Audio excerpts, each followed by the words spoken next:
The first time Deborah realized that a single wrong decision could change her entire future. It was already too late. That fateful morning, the phone trembled violently in her hand, not because it was vibrating, but because her fingers could not hold it steady. Her mother's voice, warm, gentle, full of trust and pride, spilled through the speaker like light into a room that had suddenly gone dark. "Hello, my precious daughter. Are you there?" Deborah's mouth trembled, tried to speak. But nothing came out.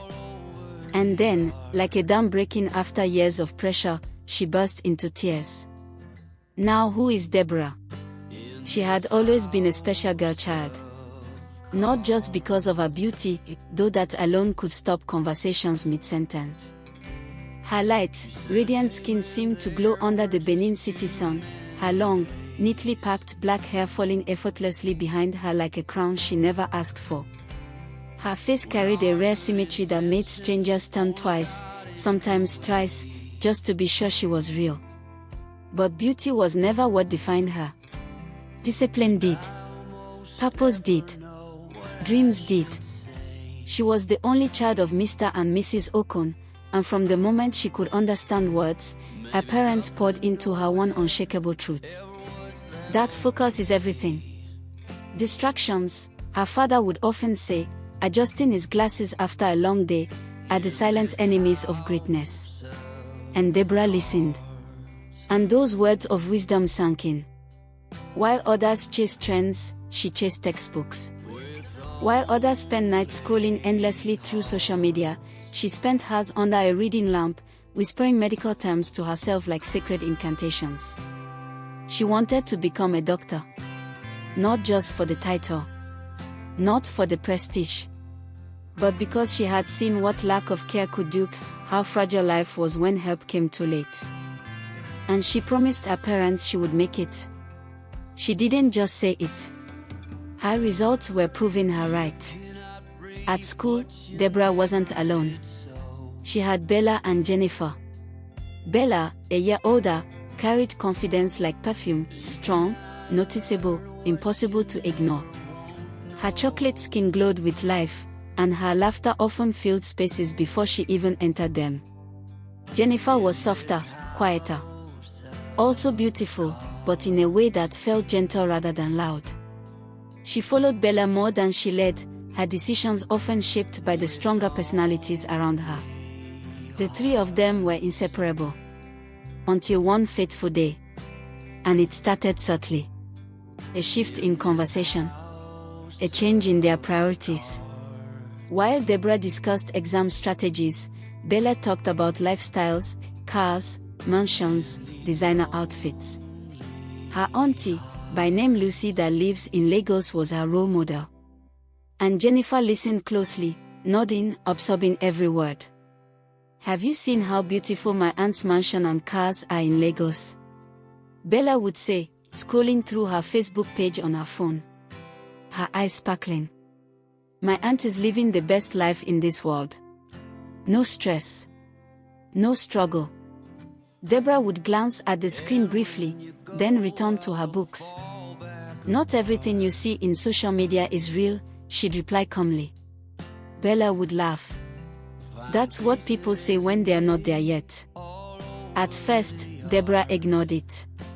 Then it grew louder. And plans began to form in Bella's head, plans that didn't include textbooks or lecture halls. After exams, Bella announced one afternoon, "Girls, let's go to Lagos." Deborah looked up slowly. "For what?"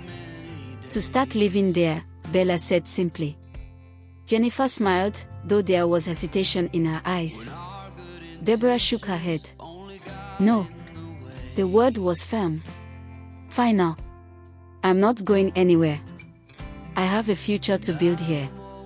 Bella leaned back, studying her. "Why?" "You're too serious, Deborah." "And you're not serious enough," Deborah replied. That was the beginning of the distance. Results came. Deborah soared. Distinctions. Excellence. Admission into the University of Benin to study medicine.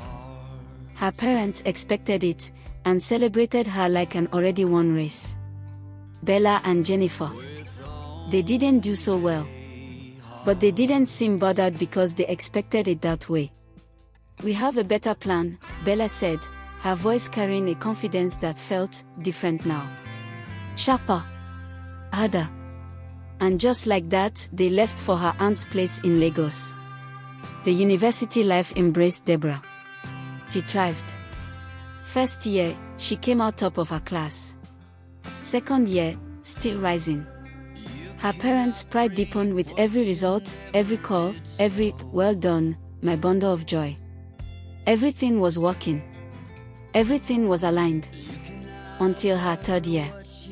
Messages started coming to Deborah's phone, unexpectedly. A picture. Then another. Then flood of messages. Bella and Jennifer, smiling in front of a massive white mansion. Luxury cars lined neatly behind them. Designer clothes. Glittering accessories. A life that looked effortless. Deborah stared at the screen longer than she should have. How? Calls followed. Video chats. Laughter. "Come and see for yourself," Bella urged one evening. "You need a break, Debbie." Deborah hesitated. Her grades dipped slightly that semester. Just slightly. But enough to shake her confidence. "Maybe you do need rest," Jennifer added gently. And that was all it took. She lied during semester break.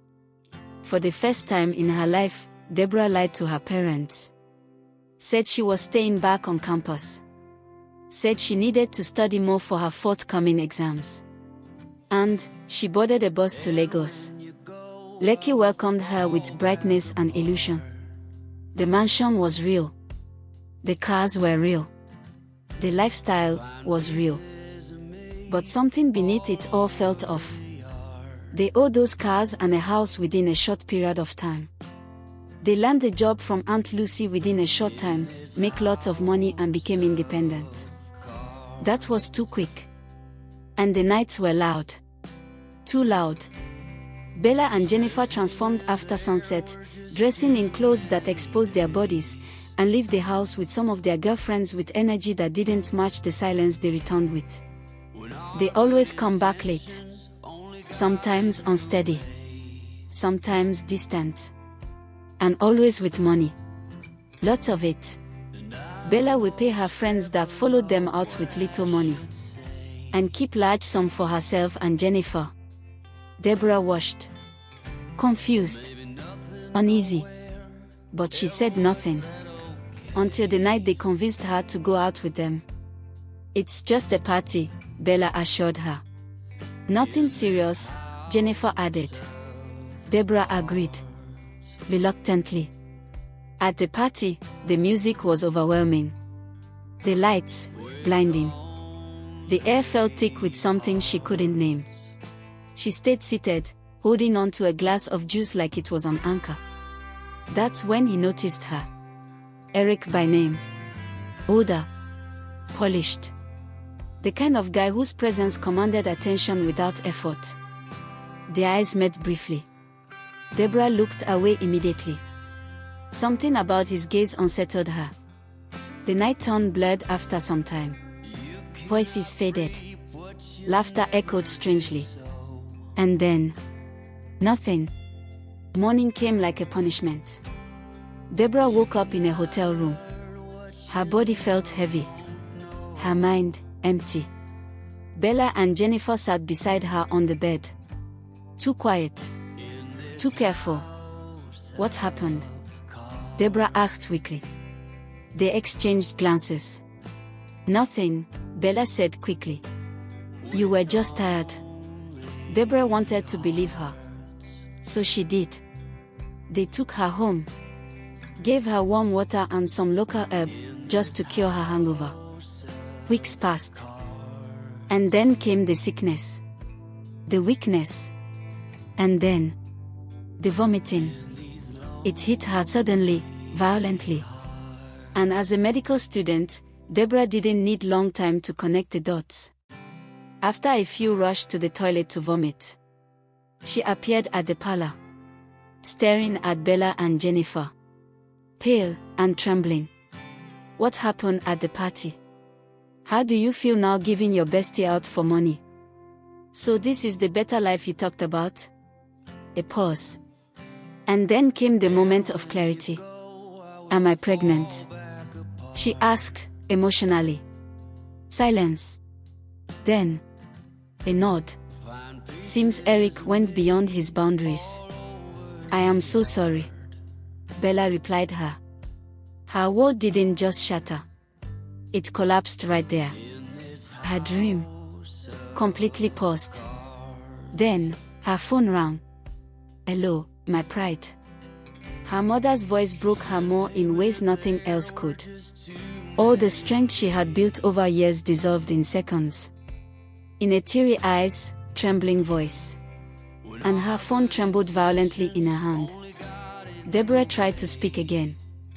And this time, she replied with a shaking voice. I'm sorry, Mother. She uncontrollably starts to sob.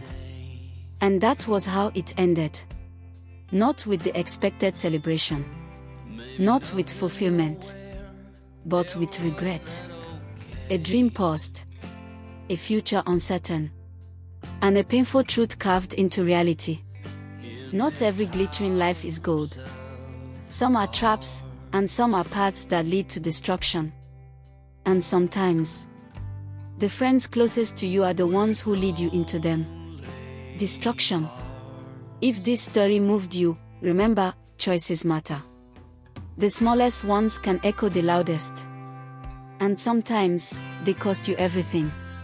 Subscribe to our channel to encourage us for more touching stories such as this. Hit the thumbs up button and share with friends and loved ones. Thanks for watching.